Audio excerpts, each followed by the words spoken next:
ngibingelele mbuyelo weVumani Film lokhu uma le kwamhlabele nganawo sifana madoda le phansi emanguzi kuthiwa kakho balundu egcikeni kodwa ke sikho lapho ngibingelele my brother ngiyabonga ukuthi ngibe nawe ngalesikhathi laba abukeli sifileni oluthi impilo yami yabo kwenzakaleni empilweni mfowethu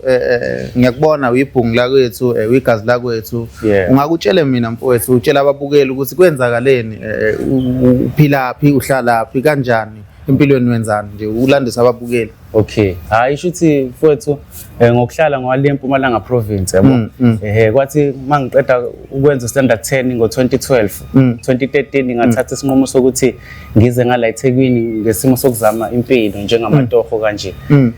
mfethu ngafike ngazama futhi kwazameka ngesimo sokuthi angikho qualified to anything ngithola umatric ne umatric noma nawo ungekho muhle kodwa ke ngathola yona lamatoho la ukusebenza hardware kanje yabo ngokuzama impilo kodwa ke nawo ngokuthi angisiumsebenzi opermanent wagcina umsebenzi ngokuhamba kwesikhathi ulahleka yabo kodwa ngisasebenzayo kona bengizama ukuthi nasekhaya ngibapho okuncane mangitholile ngiholile kodwa kuzabe kube into engikwazi ukuyenza isikhathi eside leyo nangama challenges ke engwatholile empilweni ngagcina sengiba naneyinqumo ezirong ngangena ngisho kuzidakamizwa yabo kodwa ke lokho kwangiphazamisa kakhulu ngoba ngagcina sekukhona izinto engakwazi ukuzenza engizifisayo empilweni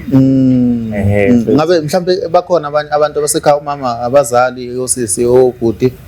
abazali ke abekho ngoba siyingane kuphela mina omdala bese kuba khona ababili abancane kunami akuyibona bakhona ekhaya from ngo2012 nje lungaso ngaleso sikhathi kuzokube manje awukazi uphindele emuva hayi angikazi ngiphindele yini nje mhlambe ukulandisa umbukeli yini mhlambe edala ukuthi ungaye ekhaya ngoba mhlambe ngiyenza ukuthi bakukhumbula at least ke ngabe khona mhlambe uzama kanjani futhi la ngoba uthi uhlala nje uphila ulala shuthi ukhuluma iqiniso khona indawo ezifana nama shelter ebizwa ngama shelter ukhokha u30 ngosuku ukuthi ulale khona kodwa ke nami benginokwenza njalo ngoba ngumuntu ozama ukuyiphilisa ngokwasha imoto kodwa kuyazi magnethi imvula ngiyokwazi ukuyiwasha imoto so ngicine ngenza lento ekuthiwa recycling ngixosha ama cardboard omathini laba ngihambisa scrapyard kuze ngikwazi ukuthola isinko kodwa ke iyona into engibona ngizama ukuyiphilisa ngayo ngoba ukwasha imoto lokho akusinto egarantiwe ngisho magnethi imvula abantu abathanda ukuthi imoto bayiwashe mhlambe kuyenzeka ngosuku mhlambe ubona ukuthi yakuhlangane mhlambe akwenzeki lutho even mhlambe uthi ugcina ungarecyclanga mhlambe kuyenzeka kakhulu kuyenzeka impela isimo esikanjalo ngiyahlangabezana naso kakhulu ngoba ayisimo sinzima njengamanje ngokukhuluma iqiniso nje futhi ngongayiqhenyi futhi lo ngikushoyo ngicine ngenza into engayithandi kangangokuthi ngisho ukuthatha leso sinkwa emgqonyeni mangisibona ukuthi sizongisiza ukuthi ngikwazi ngilale ngidlile ngisithathe futhi noma inhliziyo usuke ibalisa ikhala kodwa ngokuthi angeke ngigxeke umuntu ngenqumo zami ezirong ngiyakwenza lokho bafuna ukuthi nje ukuba honest ikhuluma iqiniso kona into engekho right njengomuntu ophilayo ngikubona ku right kodwa ngiyakwenza ngesimo sokuthi anginayo ibackup akukho la ngakhala khona ngizwakala so ngicine ngizama ngayo yonke indlela engenza ngayo ukuthi as long ngizokwazi ukuthi ngisurvive nangokuthemba ukuthi uNkulunkulu mfethu uzongizwa man something will come up ngagcina kuvela something nami engayilindele engangenza ukuthi impilo ishintshe ibe ngcono ngapho ulandisa umbukeli mhlambe kuyenzeka mhlambe uthi uyihlalele uyiphumulele mfowethu okay ngiqale la mhlambe uke wabamba inkunzi mhlambe ngokumnyama uzama nawe uzithumbu likhala cha isimo esikanjalo ngaphandle kokuzenza ngcono cha angikazi into ngesimo sovalo umuntu okusabayo ukwenza izinto ezikanjalo into ebenginokuyenza mhlawumbe ngisho ukuthi ungitshontsha njengokuthi ngiyabona mhlawumbe libekiwe igate lapha or like ibackla guard alikakabishiselwa mhlawumbe ngibona ukuthi kunendlela ukuthi ngilithathe ngizolintshontsha kanjalo ngilise scrapyard ngithole leyo madlana ngikwazi ukuthi ngithole isinko sokuthi ngilale ngidlile noma ngisuke ngikwenza lokho ngingathandi kodwa ngicine ngikwenza ngoba ngizama ukuphila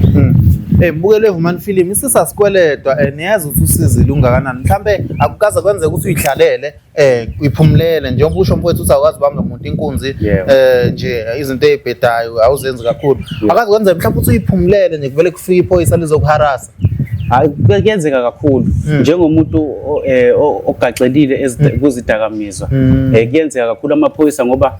ayakwazi ukubona ukuthi okay lo muntu usesidakamizwa mayifika kwena accessor ngoba kunalesimo sokuthi amaphoyisa ane amount yama arrest kumele ayenze ngosuku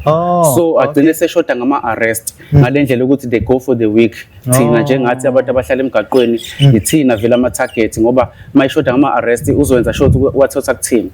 so uzofika ngiseshe ukuthi alikho nicala enginalo idakamizwa or into engalungile mayingayitholi ugcine enza into engalungile ukuphula umthetho ukuthi angiplante like enze ngathi uthole idrug mina ekubeni engalitholanga ngesizathu sokuthi yena ufuna ukugcwalisa ama arrest akhe akumele awagcwalise ngosuku isimo esikanjalo ke ugcine upowerless ngoba angikwazi ukuthi ngingazilwela kanjani ngoba ngiyabona ukuthi okay lethu ngazama ukuyisukumela mhlawumbe emaphoyiseni kodwa ubona ukuthi ukudlala lokho ngoba kahle kahle kufana nokuthi uyobaceba kubangani babo so nje ukuyikhandela amazinyo abushelelezi nokuthi ugcina uzizwe ungaphephile ngabe mhlawumbe kuyenzeka ukuthi esukwini mhlawumbe ngizothola imali yokudla mhlawumbe uthi usafuna ukuhlanganisa mhlawumbe imali ukuthi uyolala ugcina ungayitholanga kuyenzeka kakhulu bhuti wami kuyenzeka hayi futhi kancane isikhathi esiningi kuyenzeka ngoba kuyi-challenge kakhulu ukuthi imali igcine itholile imali enough for ukuthi ukhokhe shelter and still futhi uthole imali yokudla so esimeni esinjalo ngigcine ngilala khona ngaphansi kwezihlahla lezi noma ko-veranda kanti futhi sinane-challenge yokuthi umasipala akafuni umuntu la emgaqweni akafuni ukuthi ulale noma ikuphi ngiyahlukumezeka kakhulu nginazo nje iy'xa ey'ningi engiyitholile ngokutheni ngokushaywa ngishaya ngibona labantu laba engibabiza ngamaphoyisa omasipala ometropolis cha bona kunokwenzeka impela umuntu ethuke ehlukumezeka noma ngizobagxeka ngingabagxeki ngoba nami so ngilele endaweni engamele ngabe ngilala kuyona kodwa ke ngigcine ngitreateka njengento engayona umuntu efana nesilwane ngishaya impela ngokuthi ngilaleleni kulo veranda ngilaleleni ngaphansi kwesihlahla lesi yabo bona abanandaba ukuthi mhlawumbe nginenkinga yokuthi anginayo imali ukhokhe shelter izwi nje abakutshela lona ukuthi ibuyele ekhaya ukuthi ekhaya kunjani kwenzakalani abafuni ngisho ukwazi lokho ababukeli bami la mangathiwa bathi kwivumani film ubhuti siyambona sizomthatha siyafuna ukumqasha yes but ngesikwazi ukuthi simnikeze opportunity mhlawumbe i-challenge esingaba nayo mhlawumbe ukuthi uyabhema yabona ubhema isidakamizwa mangafika umuntu okanjalo ungathatha kuphi kahle kahle ungayeka ungashiya kodwa ngaba lulu ungazama ukuthi ushiye idakamizwa ethi uzokuqasha nje uene nawe imali ya ukukhuluma iqiniso bafo ithuba kanjalo ngilifisa ngenhlezi yami yonke ngingalithatha lelo thuba ngoba ngingamtshela ukuthi yipi system engasebenziseka ukuze sikwazi ukuthi yenzeke lento leyo ukuthi mina ngisizakale ngithole umsebenzi ngoba kune medication ekwazi ukuthi ingilaphe ekutheni idakamizwa ngingazithathi leyo medication iyabiza yona ngoba izaba 290 u290 imali engiyenzayo vele kodwa not a day mhlawumbe kungithatha about 3 to 4 days ukuthi ngibe naleyo mali nginokuzama ukuyibeka kodwa ithi seyila ku 130 igcina isebenziseka ngoba still ngisangaphansi kwe-influence yawo ama-drugs kodwa mangathiwa ngithola umuntu o-financially fit ongakwazi ukuthi emelane nokuthi akwazi ukungi-assist ekutheni ngithole le medication ngesimo sokuthi kuningi sokungilahlekele empilweni bese ngizama ukuthi ngibe nawo ngesimo sama-drugs kwagcine kushabalala konke mangathola umuntu ozokwazi ukuthembela kumina ngingakwazi ukuthi ngikwenze lokho ngoba ngiyazazi ukuthi ngifunani empilweni kuphela ngiphazanyiswe le simo sama-drugs mangakwazi ukuthi ngithole i-medication into leyo ethatha about 29 days ukuthi ngidetoxe ngibe clean then from there impilo iyaqhubeka ngizoba normal njengawo wonke umuntu omunye uzothi mhlambe hayi sihleze sibasize obhuti nosisi but manje baphinde behluleke yini wena le ngakwenza ukuthi wena ungafeyili ukuthatha le process okay shothi entweni kanjalo ke kuzodingeka ukuthi umuntu umnikeze i-benefit of a doubt ngoba ngeke uzube naso isiqiniseko sokuthi uzimisele ngempela yini noma ufuna nje ithuba njengawo wonke umuntu ngoba sifuna amathuba sonke shothi entweni enjalo ngafuneka umuntu onenhliziyo vele oyizimisele ukuthi asize mina njengami ngizikhulumela nje mina ngoba ngisho sengilahlekelwe ukukhulu empilweni ngesimo sama-drugs yini nje mhlawumbe kulahlekelile shuthi ngathini amathuba a-right empilweni kangangokuthi ngingaba ngcono kangangokuthi namhlanje ngabe nginemoto yami nginendle yami ngiwatholile ngeke ngiqamba mangiwatholile kodwa ngesimo sokuthi bengakazazi kahle mina emqondweni wami ukuthi ngifunani nanokuthi ke shuthi ama-drugs bengisawathanda ngizikhohlise ngithi angisawafuni yingakho ngigcine ngilahlekela amathuba kanjalo amathuba a-right empilweni ngiwatholile noma ngabanga amaningi mhlawumbe kabili ngiwatholile mhlawumbe uma ukhuluma ngamathuba kanjalo mhlawumbe ukhuluma ngethuba mhlawumbe lokuthi hayi na umsebenzi siyakubiza uzosebenza amasipala na umsebenzi siyakubiza uzosebenza la e-restaurant uzobe manager iwaphi lamathuba okhuluma ngawo ube umbukeli esithombeni. Okay, shuthi ithuba into ecishe ifane nayo leyo efana nomsebenzi. Shuthi imisebenzi engconywana ngoba khona nenye inkampani nje ekuthiwa Perpetuity yase Australia kodwa ila South Africa. Baningi abafisa ukusebenza kule nkampani mina ngikwazile ukuthi ngingene kuleyo nkampani leyo ngihlala emgaqweni kanje shuthi ngesimo sokuthi omunye umlungu ngesimo sokuthi uma ngihlala emgaqweni ngithi nginesigcina sengicela into engekho right uma umuntu wesilisa ukucela kodwa bese ngikwenza ngesimo sokuzama ukuphila. Ngathi mangicela omunye umlungu but ngicela umuntu ngempela onamabhizinisi. Shuthi wathi mayibuza ngempilo yami ngimxoxela kwazwela kuyena ngalendlela ukuthi wangifaka kulethuba leli elidinga ukuthi abantu babe qualified ukuthi bangene kulona. So kangangokuthi bengihola futhi imali right kodwa ngesizathu sokuthi still ngikuma drugs lelo thuba lelo ngadlala ngalo ngokukhuluma iqiniso nje ngaba nesandla entweni futhi engathi issue kodwa ke abelungu uyazi make wamkhoxa ekunyeza ithuba usukuzonele ngalendlela ukuthi ngisho umsebenzi uyaphela. Hayi kanye nakabili khona nenye inkampani futhi iKB Service Center service machine yase America leyo yokuva nakhona futhi ngesimo sozingazimiseli ngifika late njalo emsebenzini yabona nje kwesikhathi ngiyazela emsebenzini ngidakwe wona ama drugs shuthi nje angikho committed emsebenzini ngalendlela ukuthi ngiyawudinga shuthi angazi ukuthi nami yini impela noma imoya emibi bengihlasele ngalendlela ukuthi ithuba elingangisiza mina ngidlale ngalo kanjena ngempela nami ngiunderstand kodwa ngikwenzileke lokho ngazonela amathuba right empilweni kangangokuthi manje ngoba sengizazi ukuthi ngifunani and futhi sengifit even emqondweni sengiqeqeshekile ngendlela ukuthi ithuba elingavela ngingalibamba ngezandla zombili manje alisaveli ithuba yabo. Babukeli nanga ubhodi la othi uyilimi othi uyabheja ngaye noma uthi uyabheja ngumuntu ongasiza sicela ukuthi avele sikhona lapha ku TikTok sikhona ku Facebook nje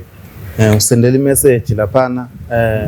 nanga umfowethu uthi yena ngaphuma kule nkinga nje manje mayiphinda iphoxa ke sekuwakhe noNkulunkulu wakhe